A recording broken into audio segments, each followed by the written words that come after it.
In today's video, we are going to be breaking down Kevin Porter Jr.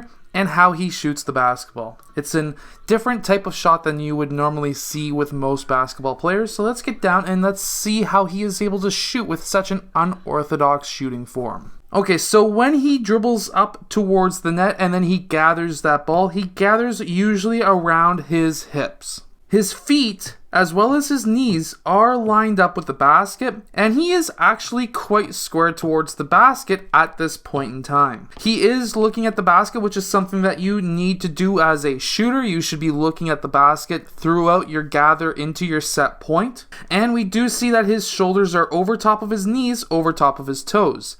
This seems, at this point in time, to be a very balanced shot. However, he brings that basketball up his left side to shoot with his right hand. Now, this adds extra mechanics onto your shot and can be a lot more inconsistent than the type of shot that would go up the middle of your body or the right, or in this case, his left, our right side of our body. His set point is actually below his chin with his hand, and then the ball is roughly on his right cheek. However, he's going to shoot with his left hand. At this point in time, his shoulder and elbow are in line with the basketball net, which is why this shot is actually quite consistent considering this such unorthodox shooting form. Do I think this is going to change? I personally think that it might. And we have all seen Lonzo Ball change his shot from something very similar, and same as LaMelo Ball has also slightly changed his shot as well. However, do we think that Kevin Porter Jr. should? It's hard to say. He is a 30% three-point shooter, and that is below that 32% threshold when it comes to true shooting percentage as to being a reliable shooter. You generally want this number to be above 32% to be more effective from the three-point line than going and attacking the basket. Keep in mind that this year, with the 9 games that he has played for Houston so far, he has attempted 6 threes per game and averaging a very low 21% from the three-point line. However, in his first season, which was with Cleveland the year before,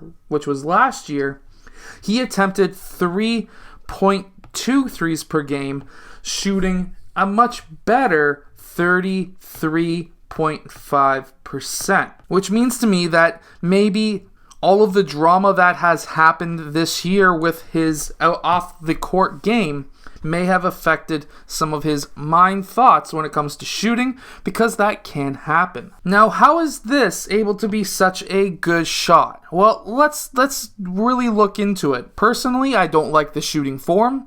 However, you can't argue on a regular season he shoots 33%, and on a tough season he shoots 20%. That just goes into the fact that this is not a very reliable shooting form when you start getting thoughts into your head about negative things like some of those charges that he was facing. When he does go up into his shot, though, we do see that there is a space between his palm and the ball, which allows him to control that ball much better. Of course, if somebody hits his elbow, if you've got a space between your palm and the ball, that means that your fingertips are on the ball and you have more control over it. From there, we also notice that when he goes up into his shot from his set point up into his shot, we actually notice that the right hand pushes that ball more up closer towards being in line with his elbow, which allows the shot to actually go straight. We also see that because of that, he has a thumb flick, and he also shoots with his middle finger touching the ball last. We can see from this point that the elbow, as well as the ball, as well as the shoulder, are all in line with the basketball net. Even though he starts from here, it actually goes up into a not too bad release. Now, I personally feel like he could get more arc onto his shot by potentially having that release a bit higher. We can see from this clip just slightly off frame that his elbow is right at elbow or right at forehead height, and you generally want to get more arc by having that elbow much higher than your forehead.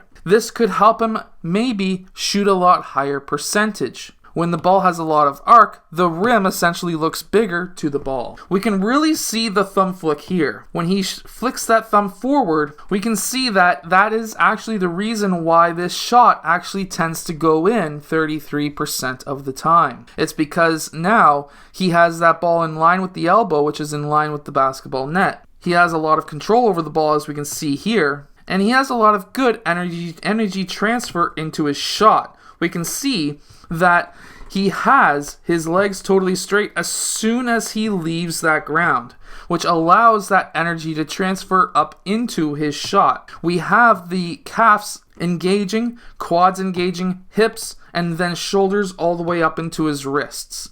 So even though this is an unorthodox shooting form, it's actually not that bad. I personally feel that Kevin Porter Jr. could actually become a very good player in the NBA. I know there's a lot of people against him, and I know that some of the things off court are not helping him either.